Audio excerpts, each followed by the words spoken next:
So dear students, till now we have created our first library and added the footprint name into our library. Now for the next process, we will be constantly consulting with the datasheet of the switch. For that, that is because we have to check the actual dimensions of the pad that is required, so that the pins of the switch can insert into that pad easily. For that, let's just see the data sheet. As you see that the switch has two pin number, that is 2 and 3, and if you consult with the actual dimension, the physical dimensions of the switch, you scroll down and you will see over here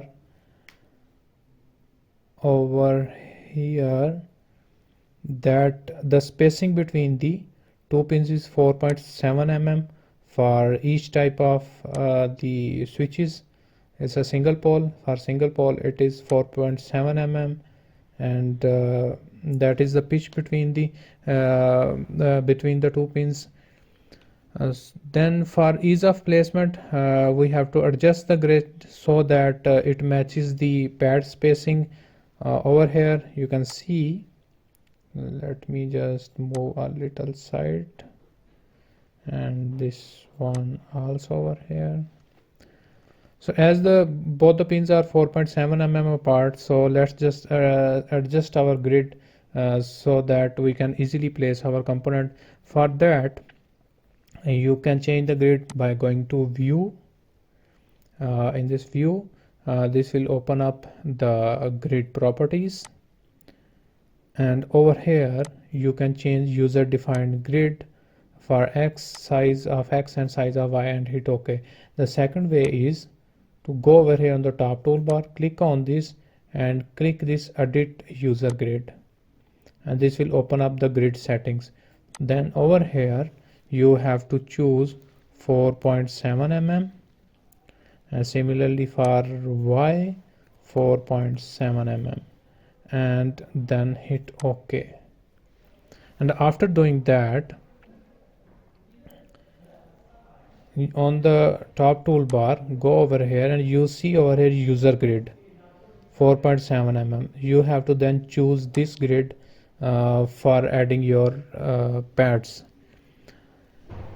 So by convention, through hole footprints have pin number 1 located over here at the origin 00, and oriented with the pin 1 in the top left. Whatever the component we have, its pin number 1 should be on the origin, and while the remaining pins should be on the right side of the origin.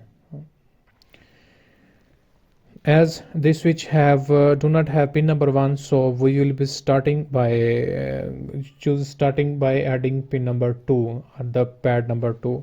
For doing that, for adding the pad, let me just select this and hit M to move it on the side. Now for adding pad, what we need to do, that on the right side over here you see add pad tool, click on this, and you can see we have a pad in our hand. And you can see, let's just escape and let me show you in the data sheet that if our switch had pin number 1, then the first pin should be on the 00, and the second pin should be on at a distance of 4.7 mm apart. So you can see over here, this is our origin, and the next snap to grid is at 4.7 mm apart. So click on this add pad tool, and this is our origin. The next place is over here, the 4.7 mm apart from the origin.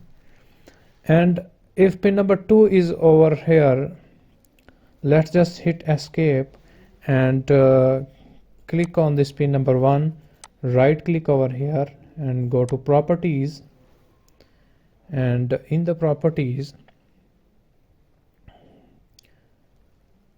over here, as our pad type is through hole and pad number is not 1, it's 2. So let's write over here it's 2. And for position, you see over here it's at 4.7 mm in Y. In KiCad, we have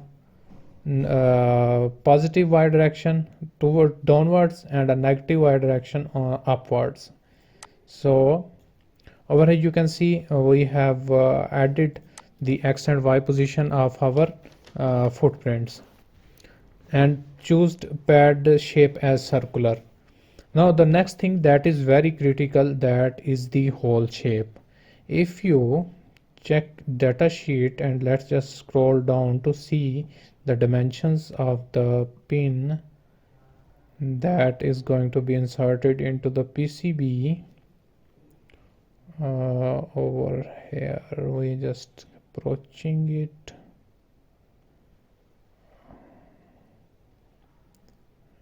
M2011.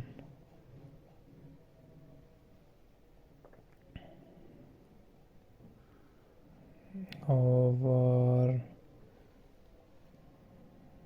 where is that? I just missed this.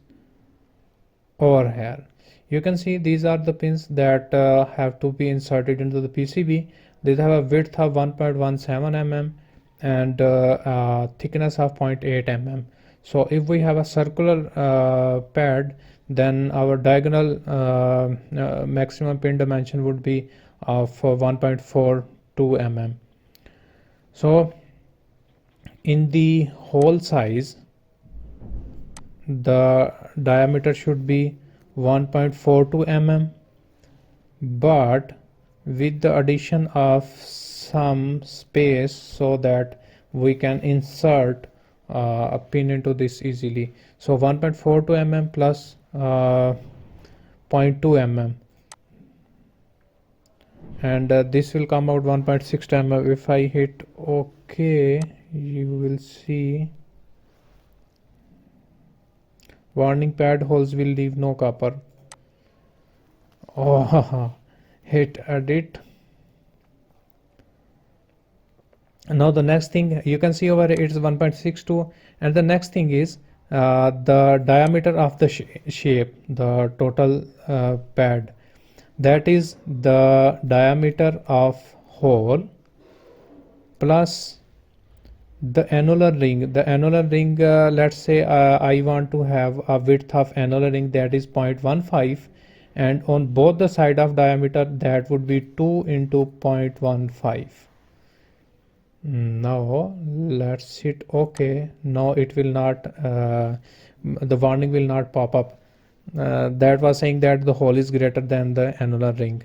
Now we have just corrected by adding the correct dimensions and hit E. Now you can see that we have added pad number is 2, X and Y position, total diameter is 1.92 including the annular ring, and 1.62 is the hole diameter where the pins of the switch will be inserted. And hit OK. Just see over here, it seems that annular rings are little are not enough wide that the switch will hold into this after soldering. The annular ring looks slightly small. The switch will be easier to solder and mechanically more robust if the annular rings are made larger.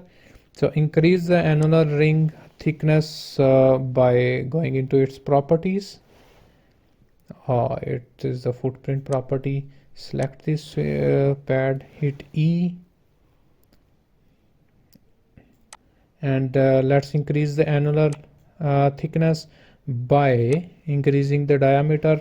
Let's say we have a hole diameter of 1.62 plus, and from 0.15 I am going to increase annular ring to 0.3 on the both sides, so it's 0.3, and now hit OK. Now this is sufficient to hold the component in place once the component is soldered and inserted and soldered into this. The next thing is let's add another pad over here. Click on this. We have third pad. This is at the location of 4.7 and this is at the next location that is 9.4. So this is 4.7, this is 9.4. Click on this and hit escape. You see that when I clicked on the add pad tool, it automatically detected that it is pin number 3. So for switching, for adding the properties of pin number 2 to pin number 3, click on this pad 2, right click on this and push pad properties to other pad. Click on this. What this will do, this will automatically add the properties of pad 2 into properties of pad 3. So as both the pads are similar, so change pad on current footprint.